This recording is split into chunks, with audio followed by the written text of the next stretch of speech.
have this problem. And if you have a wood shop, you probably have this problem too.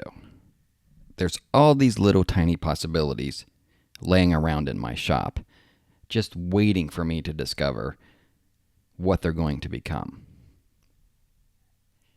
Here's part of the problem though.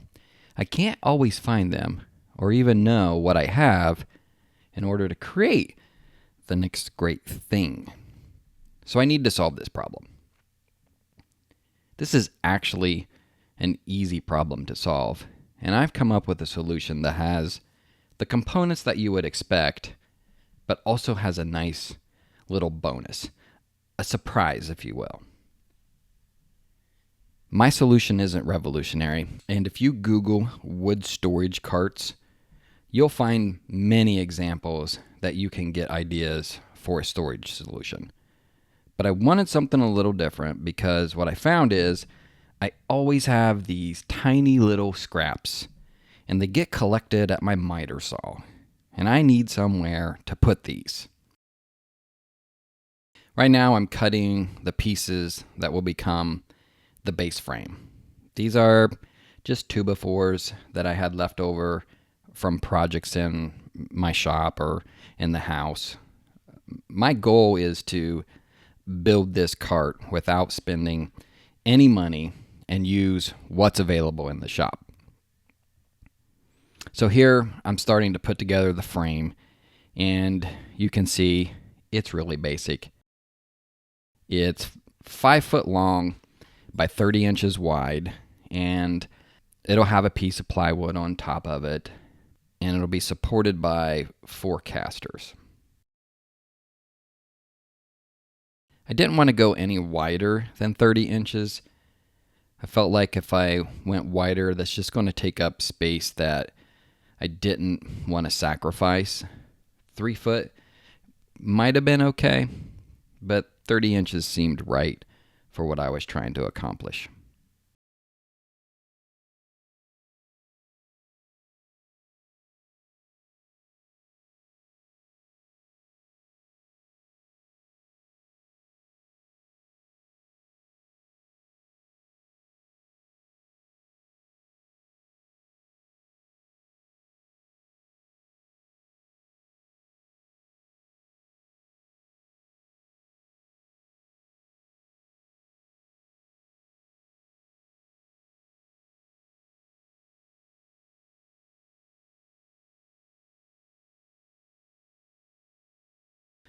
I brought in a pallet that I had stored in the garage probably for over a year, just waiting for this use. And these pallets aren't so great, but they're good enough for this type of utility in the shop. I'm not sure about using pallets. Sure, it's free wood and it's going to save me money for this project, but I don't know that I would want to do this all the time. It's a lot of work to break these things down. If you have the time to do that, then that's great. And in this case, since that was my goal, was to build this out of the things that I already had in my shop, then it's perfect.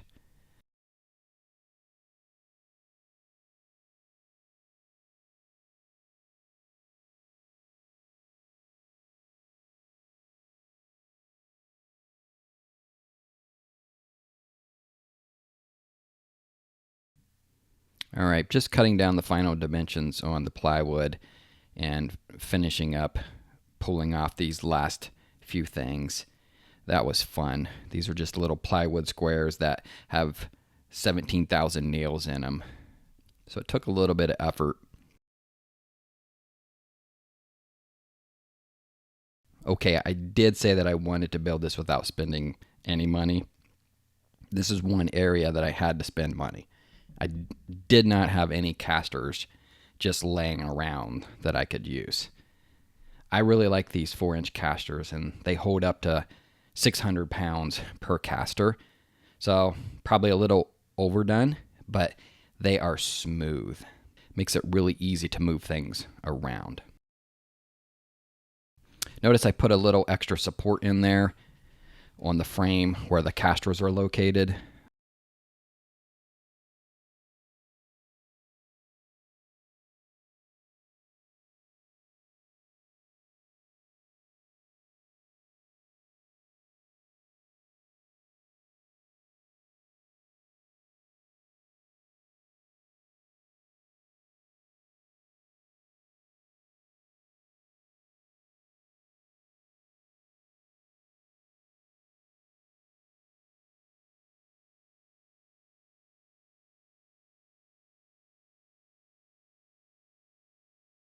All right, it's okay to have fun in the shop, right?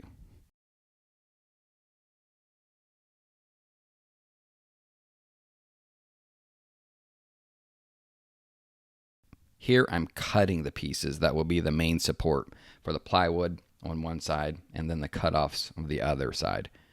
Originally, I thought of making this support just 90 degrees from the base, but I decided to make both of them at a slight angle. And I ended up with about a 4-degree angle that I put on this board, and we'll split that in half, just splitting a 2x4 in half here, and that will make the A-frame, if you will. And I think that'll work out well.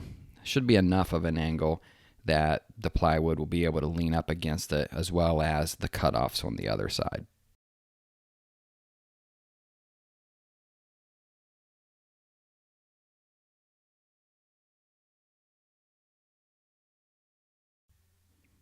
Just going to use a Kreg jig to put some pocket holes into these supports. And pocket holes work great in this situation, and they're quick as well.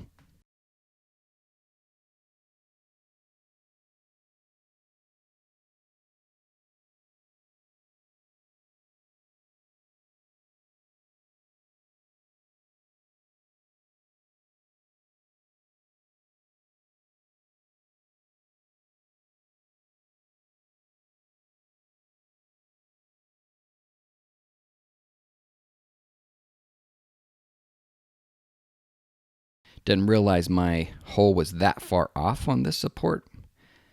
Probably should go back and fix that, but maybe it'll be good enough. We'll see.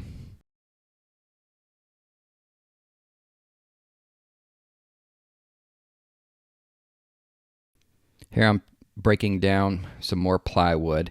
This is my second pallet that I had to break down. This is going to be for the side that will have the cutoffs on it. Just tacking that in with some screws, and then we'll go back and fill the remainder of that. So I'm trying to not split any of the plywood, so I was pre-drilling here and countersink, but the bit broke.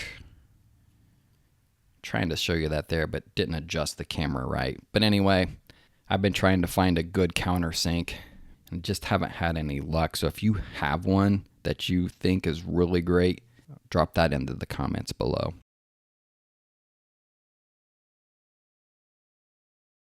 Here we're just ripping down some slats, and that will be used for the face of the plywood side, then just pre-drilling holes, and I'll countersink those in.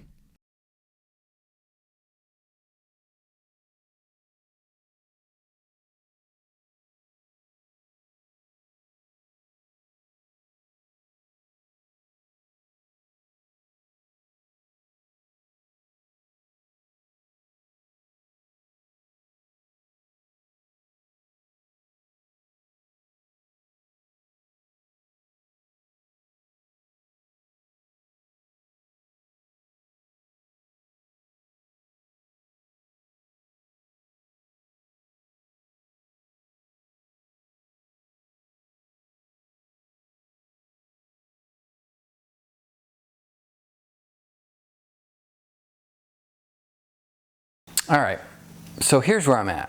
I've got the cart in a position where I've got the side here. I can take and store my plywood cutoffs.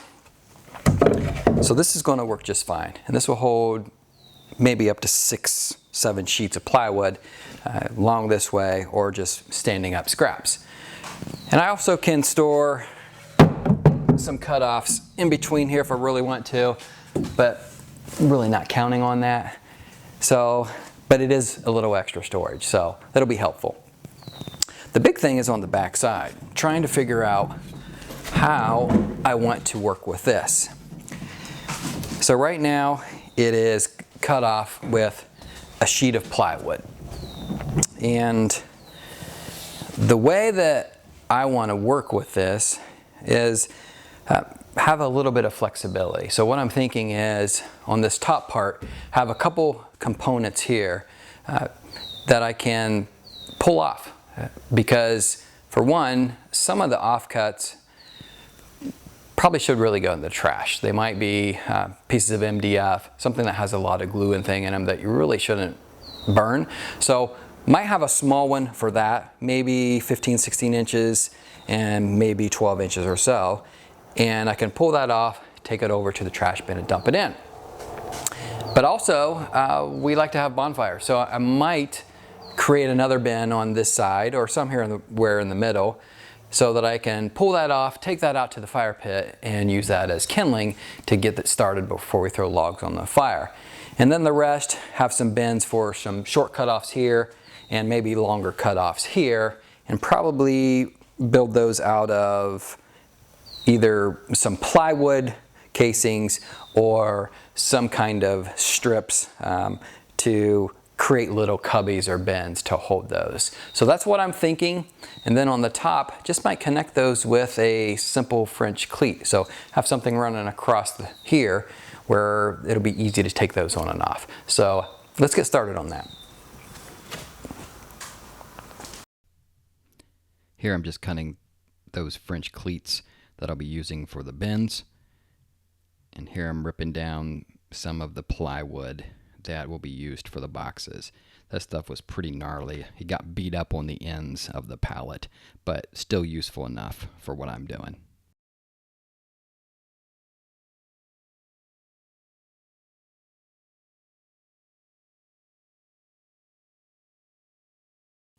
These boxes were something else. A lot of work going into these with just gluing and tacking. I wanted some glue to give some extra strength since I will be moving these around quite a bit. Decided not to screw them in. I think the tacking them in with the nails should be enough support, especially with the glue.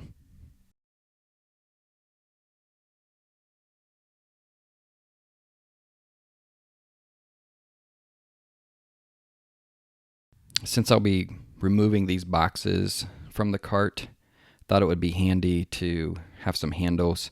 So here I'm just simply using a Forster bit, cutting 2 holes in each side, and then I'll connect the dots here with the saber saw and cut that out, then sand it down smooth.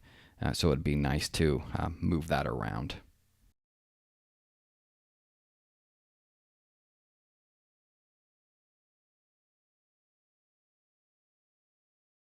Here I'm just attaching the cleat, and then notice at the bottom I have a spacer so that it will rest on the side of the cart. Okay.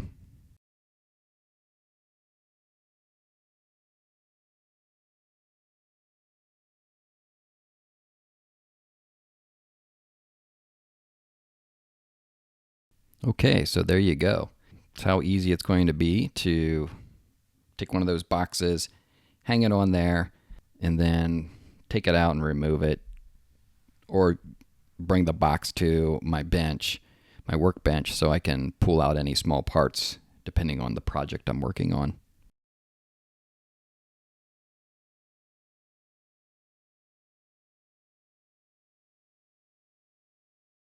For the bottom of the bins, I decided to screw those on just to get some extra strength. Here I'm just marking that out, doing some pre-drilling, and then took my countersink bit just so things are nice and flush in the plywood.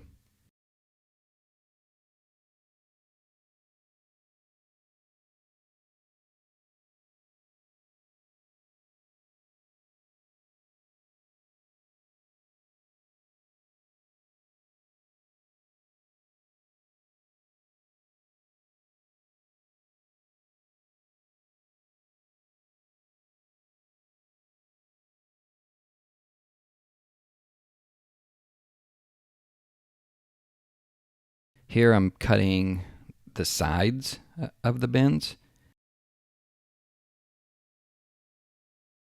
So it's going to have a little bit of a curve to it. So rather than just having something straight, wanted to just take some of the sharp edges off of it Also, it would just allow me to get things in and out a little easier. So this would just provide a little bit of separation in the carts so I can have different compartments.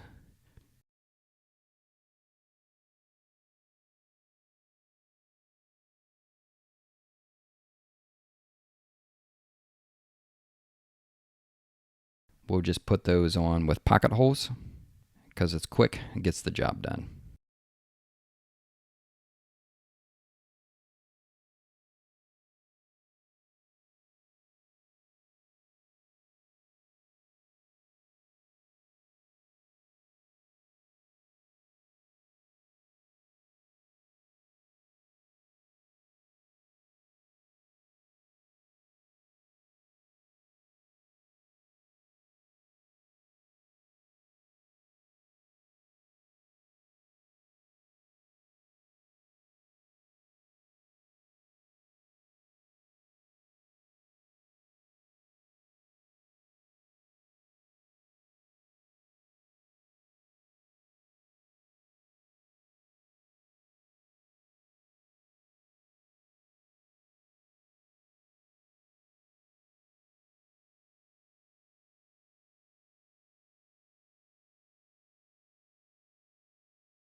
One thing I realized when I put this in is these bins are pretty wide, and for some of the smaller things, I thought it would be helpful if I separated part of this bin. So I just put about a 12-inch piece in there just to add a little more separation so that when I put things in there, I've got different size compartments. Here I'm just ripping down that top piece and we'll put that on top of the cart. So it just cleans up those edges so I don't have any sharp points up there. But also, actually a little shelf there, I could put some lumber on top of that, so that could be functional as well. Or if I need to take a nap, I can just climb up there and lay down.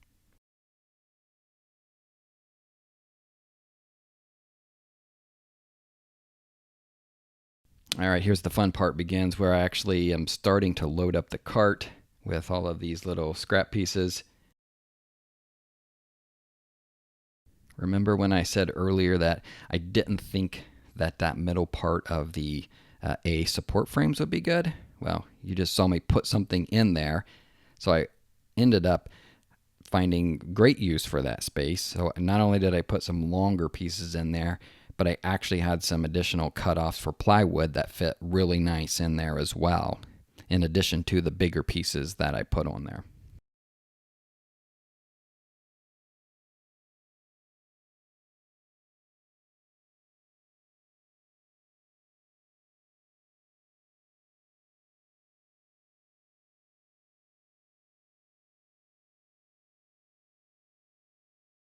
Well, there you have it. I've got plywood on the back here. Thinking of putting something that will stand in the middle, something vertical like a piece of pipe or something, so that way I can tip the plywood out just a little bit, so when I'm moving pieces in and out, I think that'll work well so it doesn't fall over and make a mess that I'll have to clean up. Overall, I'm pretty pleased with this. This gives me some floor space back that was just cluttered with offcuts and pieces that frankly I didn't even know if I had. But now that I've got this organization, I'll be able to find the pieces I want. Now I can move on to making some real projects rather than cleaning up in my shop. Thanks for watching.